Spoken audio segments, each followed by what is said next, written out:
Hi there, good afternoon to you. Well, it's still morning. Good morning to you. You're welcome to our Branch Time News here on GHOne TV Newsroom. My name is Mohammed. Coming up in the next hour, business world unmoved by Finance Minister's apology over hardships. We find out whether indeed the ship has long sailed.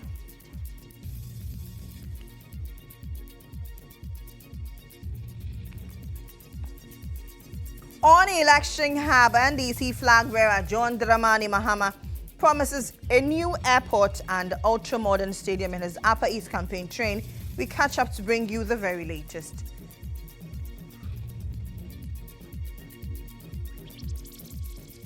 We'll touch on safety of our parliamentarians as the lives of MPs and staff of parliament in danger as fire tender breaks down with Job 600 remaining inaccessible to fire turntable engine.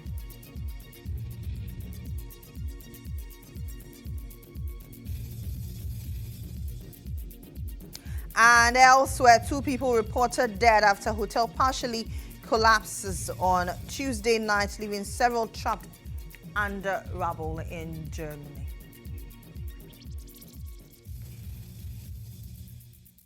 We have details of these and many others all in this 60 Minutes bulletin. You want to stay tuned in. Hello again. We begin from the business world where a banking consultant says apologies will have no effect on the status of the economy. This comes after the Minister of Finance, Dr. Mohammed apologized to Ghanaians for the hardships they're experiencing due to the domestic debt exchange program. During a town hall meeting in Accra yesterday, Dr. explained that the DDEP was a requirement by the International Monetary Fund necessitating its implementation. Now, according to him, it was never government's intention to impose hardship on Ghanaians. He emphasized the importance of debt restructuring for the economy and expressed appreciation to Ghanaians for their support. Here are excerpts. We decided to restructure our debts because it was one of the requirements by the IMF. We started with the domestic debt exchange program. The domestic debt exchange program was a very successful program, achieving 95% participation. And on this note, I would like to appeal to the people of Ghana to forgive us.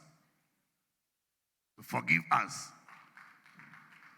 It is never the intention of any government to impose hardships on its people. More so, the MPP government that has demonstrated that we want to reduce the burden of the Ghanaian people. And I will show why this government has, from the beginning, tried to reduce the burden of the Ghanaian people. That same government cannot impose hardships on the same people. It was a necessary, very important decision at the time that if we avoided it, our economy will not recover such as it has recovered today. The decisions we made and all the support you gave us, the people of Ghana, during the DDEP has contributed largely to the recovery our economy is seeing today. And this is why I want to appeal to you to forgive us. But also to thank you, the people of Ghana, to thank you on behalf of the President for the sacrifices, for the efforts that you all have made in participating in the domestic debt exchange program that saved our economy. And so I thank you very much for that support you gave to the government.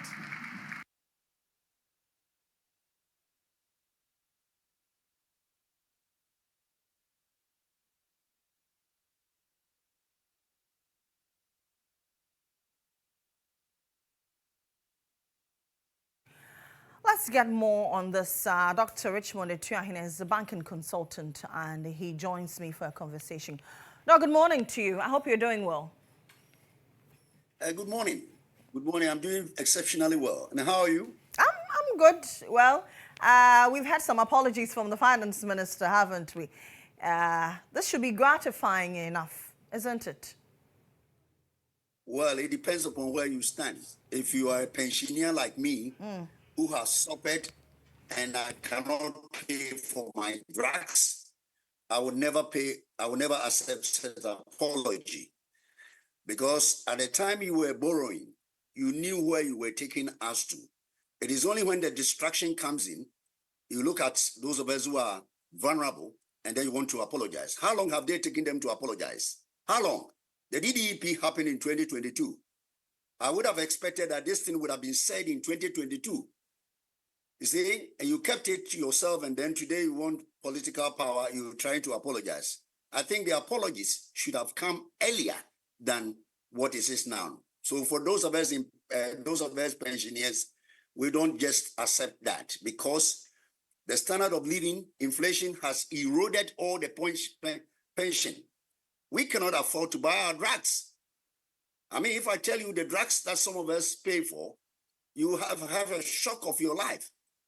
So to apologize, that apology doesn't take me to pharmaceutical shop where I get discount. So for me, as a pensioner, I don't just accept what he's saying.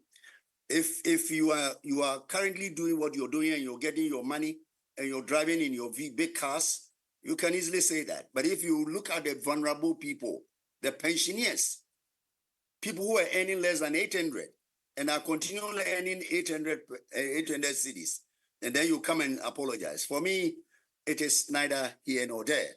This apology should have been done even before we went to DDEP. It should have been done prior in November 2022. And you just kept it to yourself. And now that one of your political mentors have said that go and apologize, you're apologizing because you have been directed by somebody to do. It shows no sign of remorsefulness and repentance. It shows no signs of remorsefulness and repentance. And I want to reiterate that. Remorsefulness and repentance should come from your heart, not your mouth. So for me, the little said about it, the better.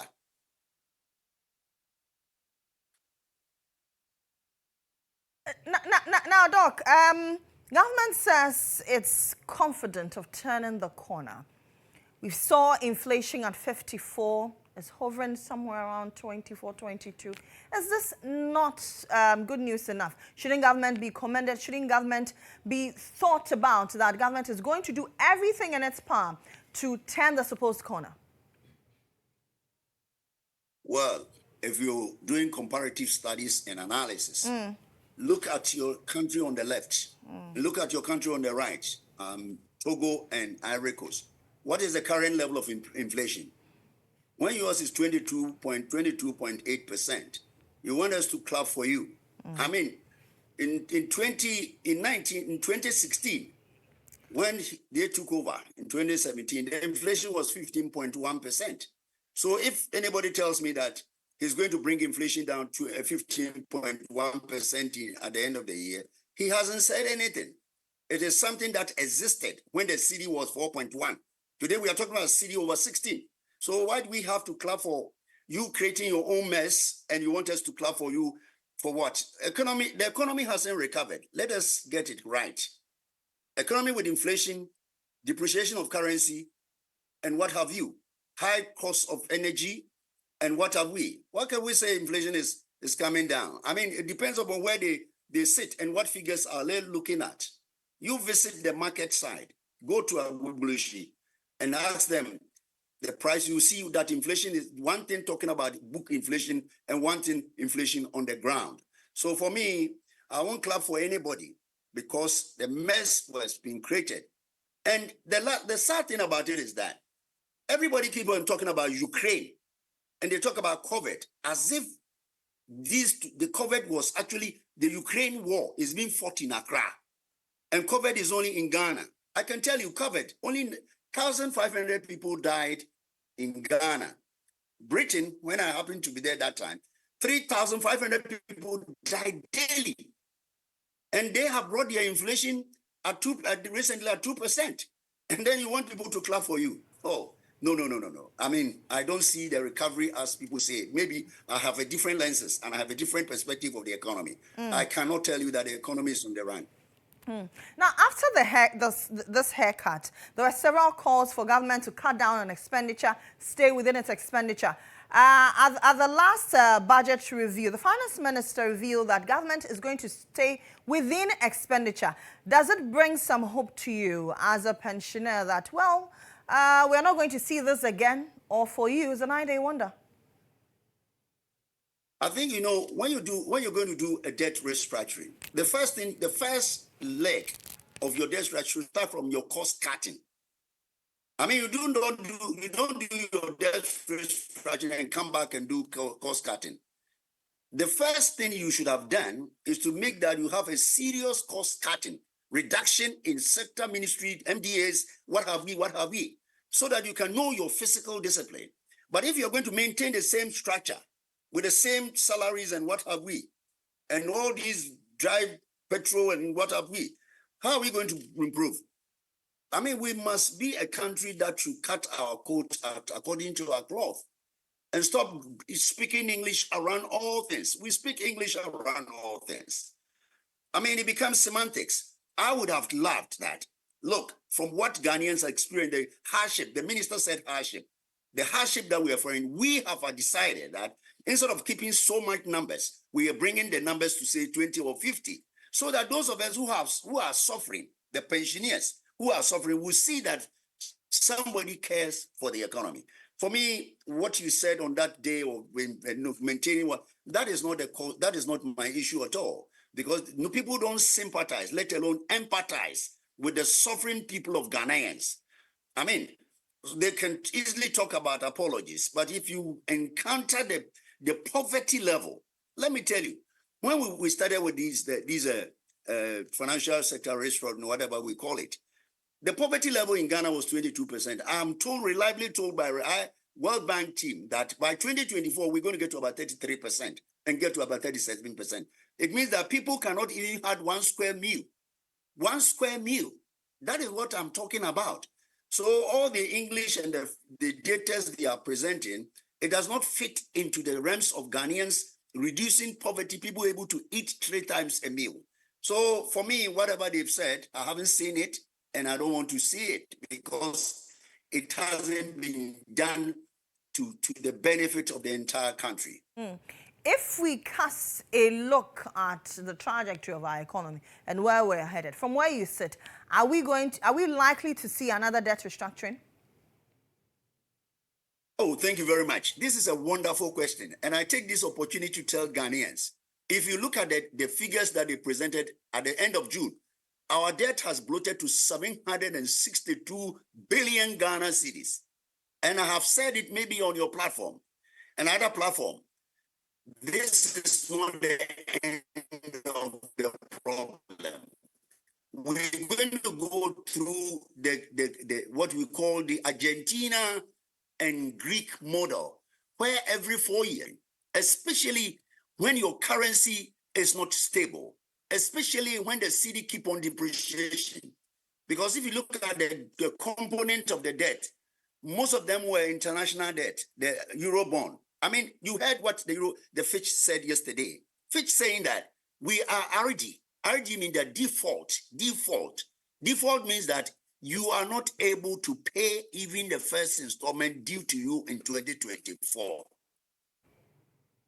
So we haven't come out of the woods, and we are not going to come out today or tomorrow. Because once the cedi keep on depreciating, your external debt keep on blowing up, and your GDP doesn't fit into it. So for me, we are heading to a dangerous territory of the Greek and Argentina trajectory. And that Ghanaians, whoever is looking at the economics, must look at it from that perspective and see how best we can stop this uprising debt. Because we are less than 200 and something million will be 1 trillion. Very shortly, we'll be hitting 1 trillion. Yeah, and if you hit 1 trillion Ghana cedis, what are you going to produce to sell? But how do we come out of the woods? You say we are not out of the woods yet. How do we come out? What do we need to do in the interim? I'm going to give you 3 areas that we can look at, and that will help the country if we are a serious nation Number one, as you already said, there must be expenditure control, and amount of corruption. I mean, you saw the AG report recently on procurement. We have no business encouraging these things to go on. Once we have to cost cutting, then we look at corruption. And then what we have to do, seriously, which a country that exported, I'm going to give you figures that will shock you. Figures that are going to, a lot of people don't talk about the figures. I'm going to give you figures. You know, between 2014 and 2023, Ghana exported cocoa 8.9 billion. It will shock you to know that all the noise people are making about gold. People are making, I hear people talking about this year Ghana gold is going to go up. Do you know how much is surrendered to Ghana? Out of the 50.6 billion that were exported for 10 years, only 7.6 were surrendered to Bank of Ghana. So if you add 7.6 plus 18, it means that we have only done about 26 billion over the years, but our imports far exceedingly above that figure. Now, let me take you to another interesting area where the government or whoever takes over must be skewing his thoughts. Remittances. Inward remittances. Inward remittances. If you go to Bangladesh, currently it is one of the things, the country that was yesterday in turmoil is the only one, is one country where remittances are being captured to shocking. Remittance in 10-year period gave Ghana 28.9 billion. Last year, it gave us 2.8 billion. It is bigger than cocoa and gold. Even last year. Of course, technology is not our best ally this afternoon. That's Dr. GHOne. He is a banking consultant. But after the apology yesterday by the finance minister, a section of Guineans have been reacting to it. Is it gratifying enough, or they're simply unperturbed? Let's find out what you think about it on social media. On X, Black Igbo says, so when you were borrowing, no one had the head to know that it was beyond our ability to pay. So what exactly were you being paid for? That's a question by Black Igbo. Michael says, after sharing loan money and accumulating debt. Okay.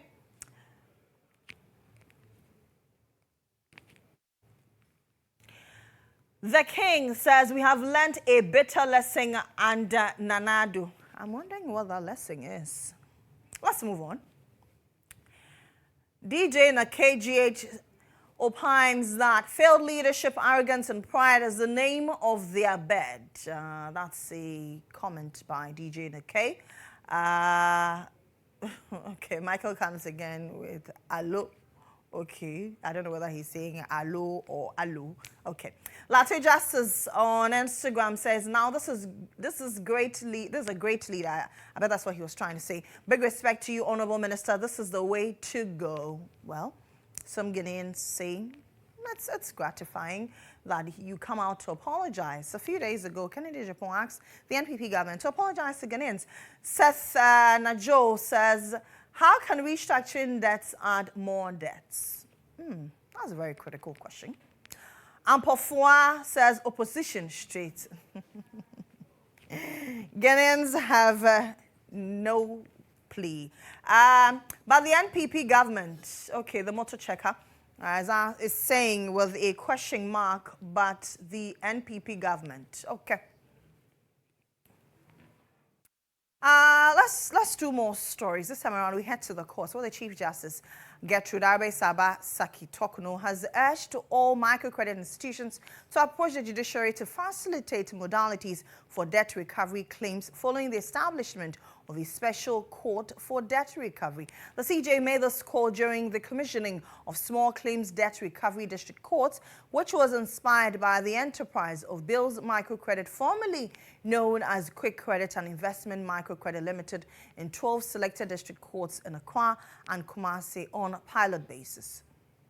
The Small Claims and Debt Recovery Courts, which will initially operate on a pilot basis, will be held in 12 courts, 8 in the Greater Accra region and 4 in the Ashanti region. The court will sit every day in the afternoons and on Saturdays. The Chief Justice Gertrude Saki-Tokonu said the establishment of the Debt Claims Recovery Court will help clear backlog of cases pending in the district courts across the country.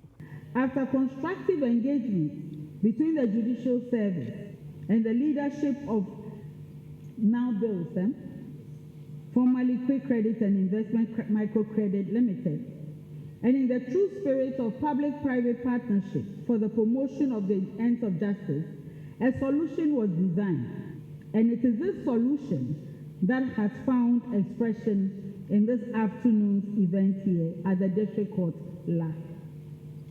The small claims and debt recovery courts, which will initially operate on a pilot basis, would cover a total of 12 courts, 8 in the Greater Accra region and 4 in Ashanti region. The courts will sit every working day in the afternoons and on Saturdays. The courts will sit from 2 p.m. to 8 p.m. on working days and 8:30 a.m. to 4 p.m. on Saturdays. The board chairman of Bills Microcredit, formerly known as Quick Credit and Investment Microcredit Limited, Richard Ni Amakwe, said the establishment of the court is a demonstration of the commitment of the Chief Justice and the Judicial Service in ensuring that the investment of investors is protected. Over the few months past, we have a huge backlog of cases that we have filed at the court that has choked the courts, and the current structure of the judicial service at the district courts is not structured in a way to hold or to serve these cases. I'm sure that that is what has triggered the Chief Justice, her leadership herself, and the entire team to rise to the occasion and make sure that justice, as we all want, is not only served, but is delivered in an expeditious manner and also in a fair manner. Because as we said, when justice is delayed, then justice is denied. So such a court that has been set up today is welcome by Bills. For us at Bills, we think that it is something that is in the right direction. The Municipal Chief Executive Officer for the La Dade Kutupon Municipal Assembly, Mr. Solomon Kote Nikwe, welcomed the establishment of the Special Court for Debt Recoveries. Let us embrace the principle of integrity, transparency, and fairness to build a community with an effective and equitable justice system. I'm very confident that the introduction of small claim debt recovery courts in our legal system will be beneficial to all citizens, most especially individuals and businesses in the financial markets. As an assembly, we will leverage on the establishment of the court to improve our debt recovery activities, most especially in the areas of defaults and areas in property rates payments.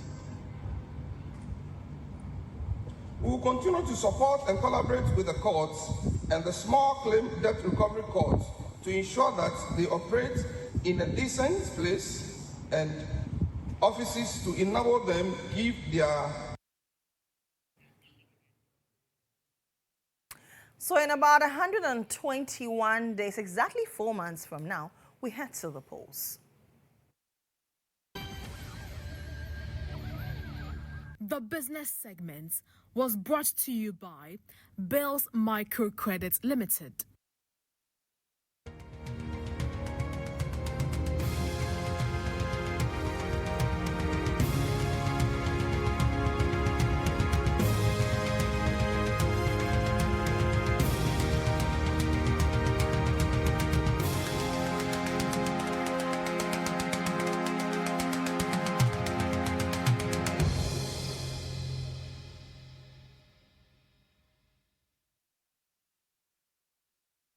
Former President Mahama is on a campaign trail in the Upper East region where he says the next NDC government will consider constructing a new airport in the Upper East regional capital, Bolgatanga, to ease the long travel hours to other parts of the country. Speaking during the climax of his 4-day campaign tour of that region at the Ramsey Stadium in Bolga, the NDC flag bearer said the facility would also spur economic growth and attract investments to that area. For those of us who have to travel urgently, an emergency comes and you have to travel. Currently, you have to drive from Bolga to Tamale Airport to go and catch the flight. When we came, we had selected a location for the Bolga Airport. We will continue the project of the Bolga Airport because it is possible to have a viable Bolga Airport. The plane can take Tamale and Bolga passengers mixed. When it gets to Tamale, it will drop the Tamale passengers. It will take the Tamale passengers going to Accra. It will come to Bolga, drop the Bolga passengers, and take the Bolga passengers who are going back to Accra, straight back to Accra.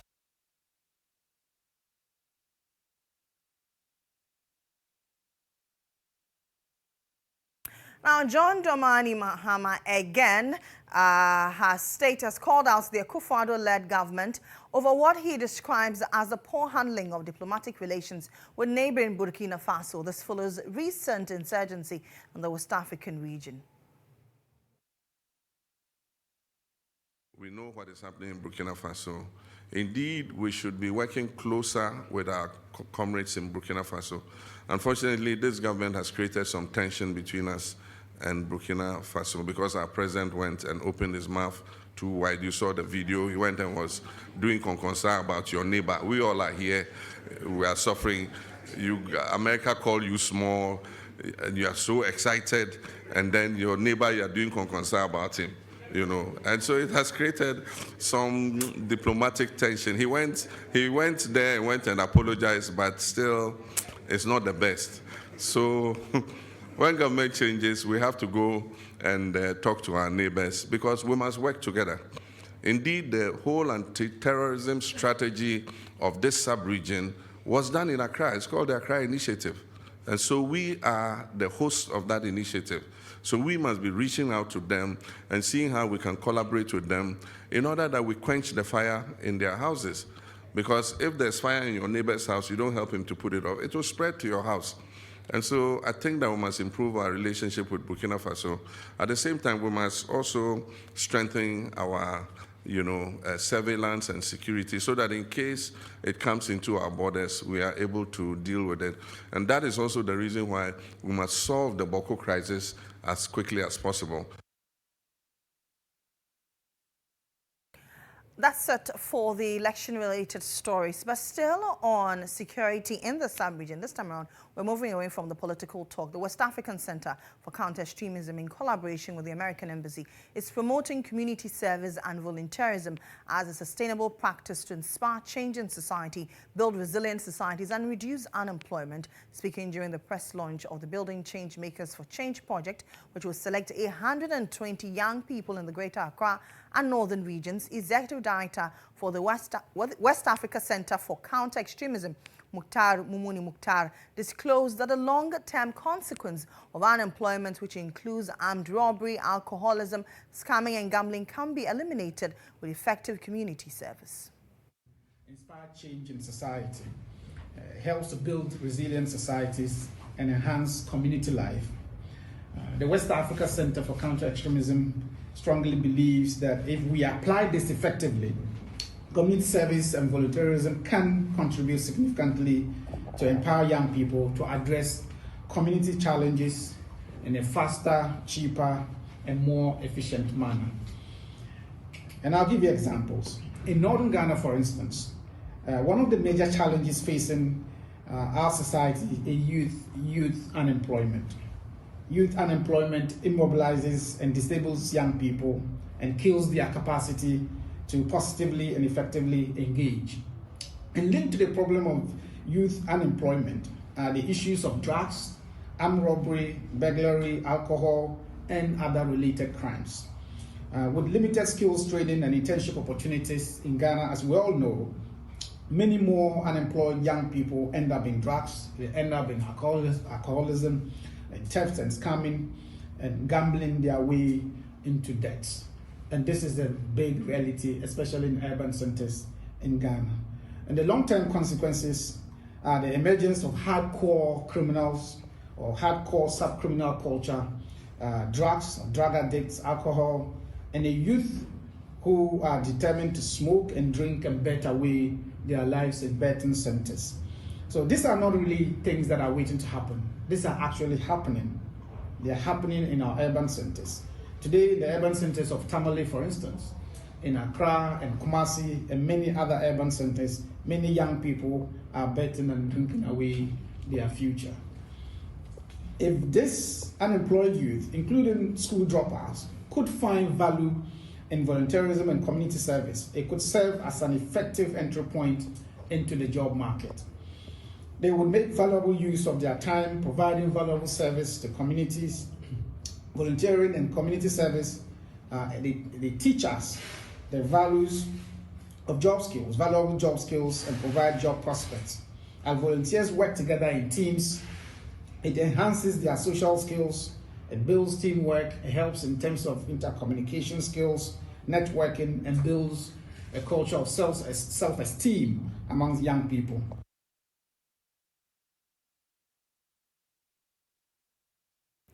Now, have you ever wondered this? Should there be any fire outbreak in the House of Legislature, the lives of lawmakers and the staff of the second arm of government will be in serious danger. Why do I say this? Because the only fire engine station in Parliament has been out of service for months now.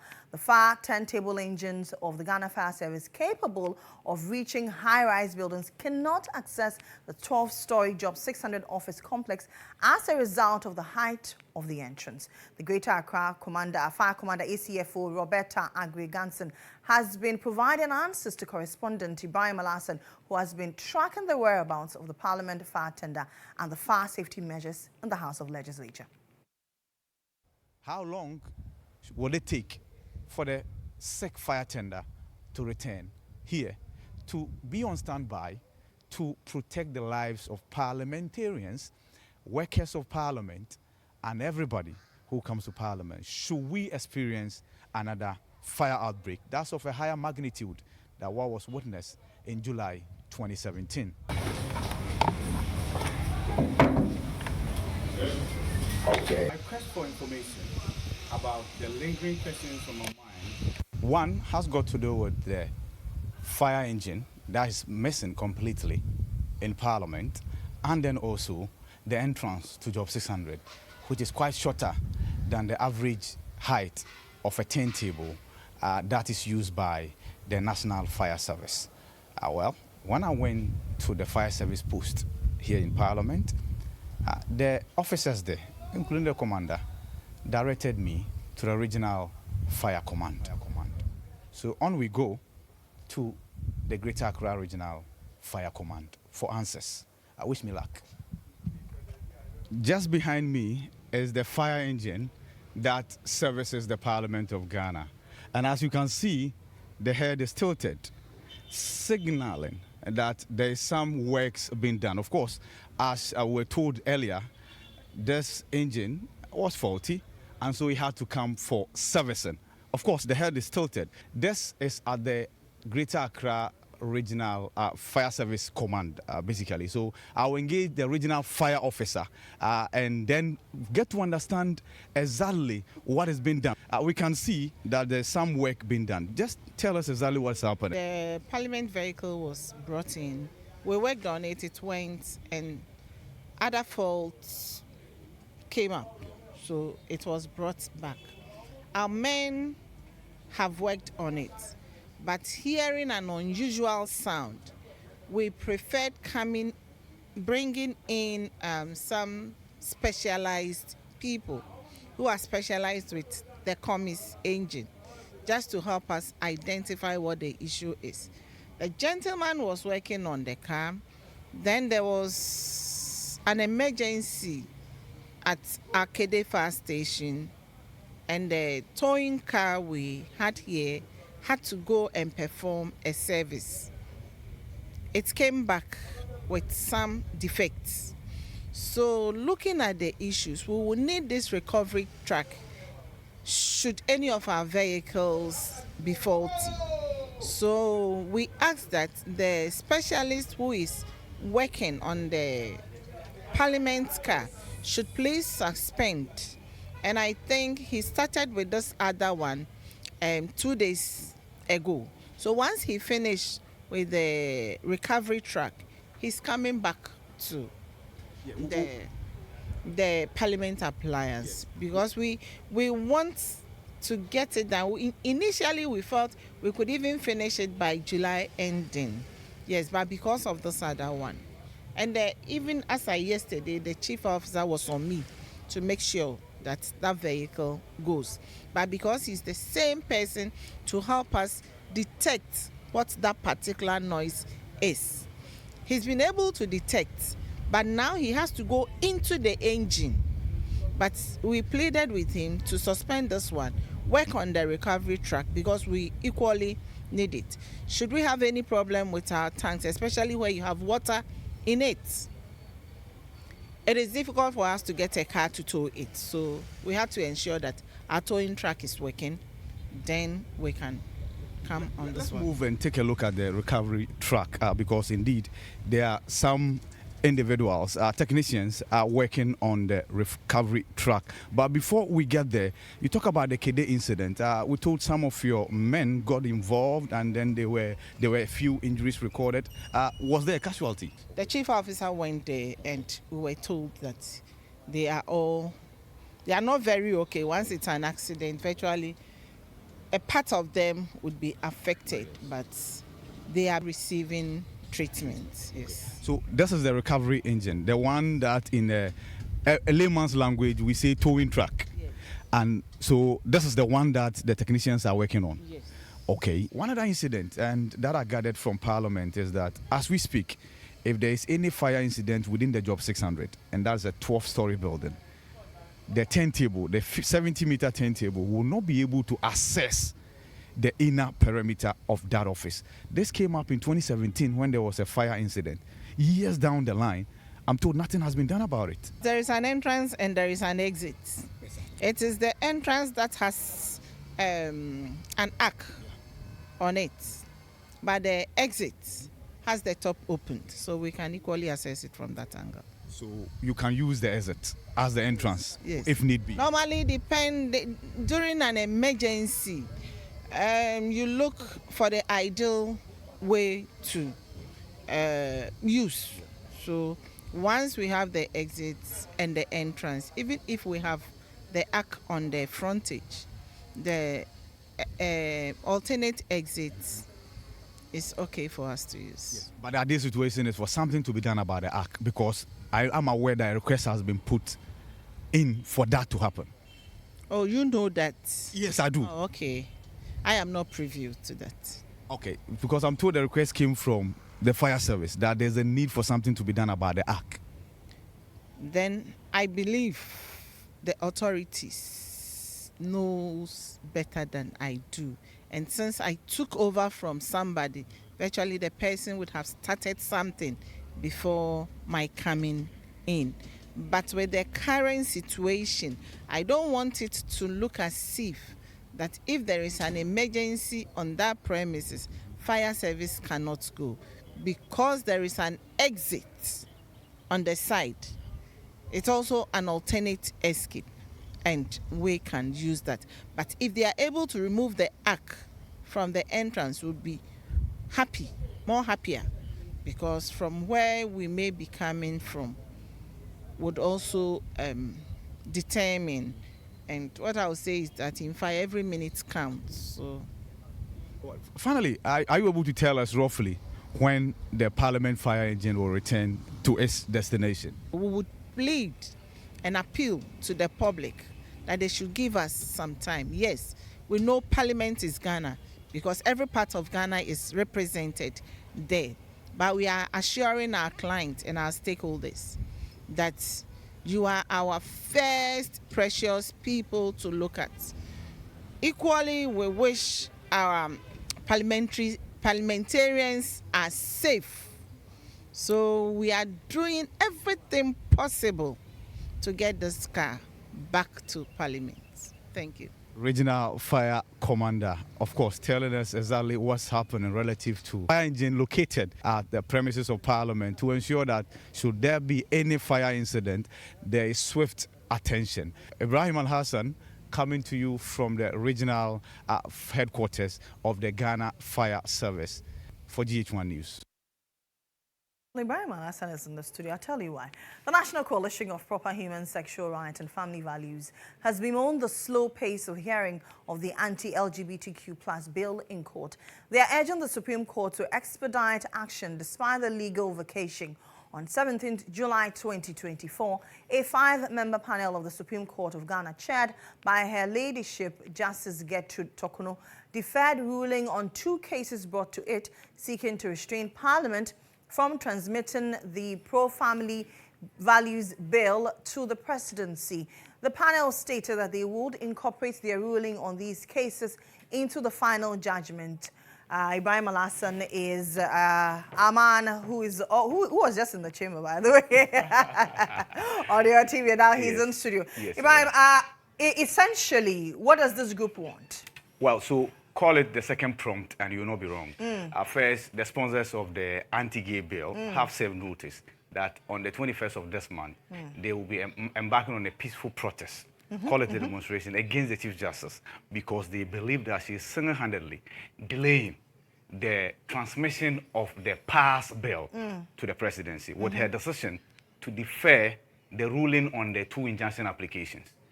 This conversation from the coalition is not different.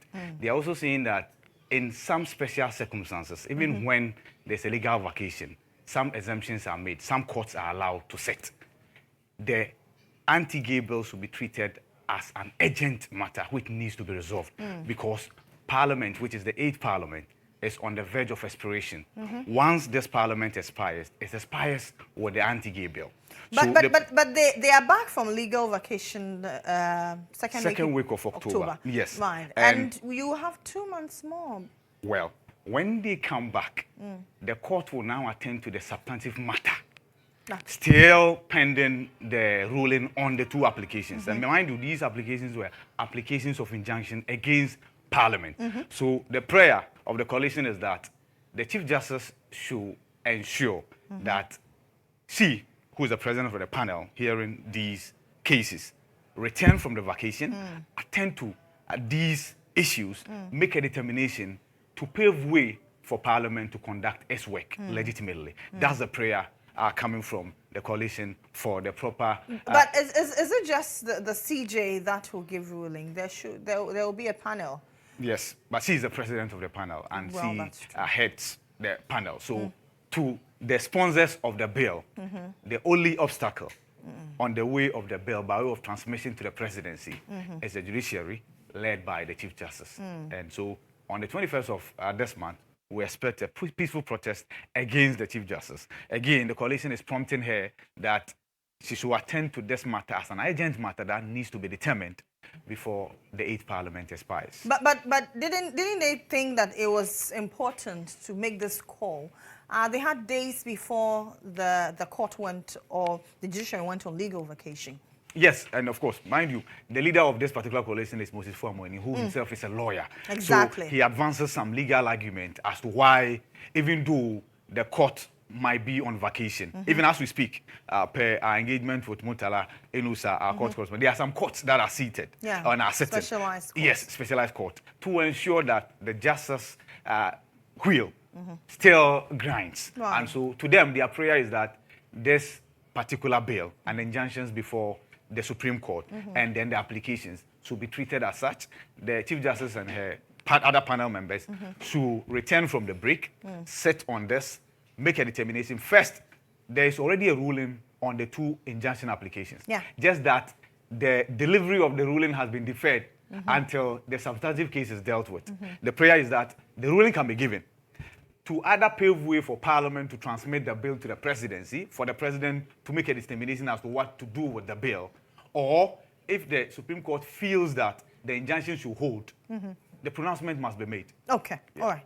All right, Ibrahim, thank you very much. That's Ibrahim Alasan. He's the head of political desk here at the AIB network. We take a quick break here. Newsroom returns shortly. Stay tuned in.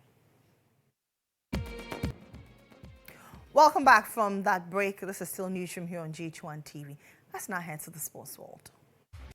Welcome on to sports, where former President Mahama has announced that the next NDC government will construct modern sports stadiums in regions currently without such facilities. According to him, the initiative aims to enhance sports development in the country and ensure that there's a platform for athletes and communities across the country to improve. John Mohammed did his remarks at the Ramsey Stadium in Bolga during the climax of his 4-day campaign tour of the Upper East region. But before all this can happen, including a modern sports stadium for Bolgatanga, because in sports you can create jobs. We have a lot of talents here. We have the young Michaelasians here. We have the young Azuma Nelsons here. We have the young athletes here. We must have a modern stadium where they can practice and realize their full potential.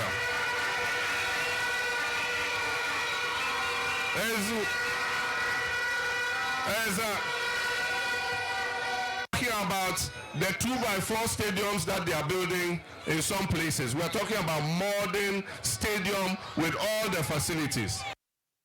Now, 2 people have been killed in Krov, Germany after a hotel building partially collapsed late on Tuesday night, while several others remain trapped under the rubble. Rescue operations are ongoing with more than 200 emergency service personnel at the scene. Located near the banks of the river Moselle, the hotel's roof collapsed at around 2300 local time on Tuesday, shattering windows as the top floor of the building collapsed onto the lower floor. According to local police, 14 people were inside the hotel at the time of the incident. A young Dutch family visited the region was among those rescued on Wednesday morning. That's it for the bulletin. My name is Lily Mohammed. For more news updates, kindly log on to starfm.com.gh. Have a good afternoon.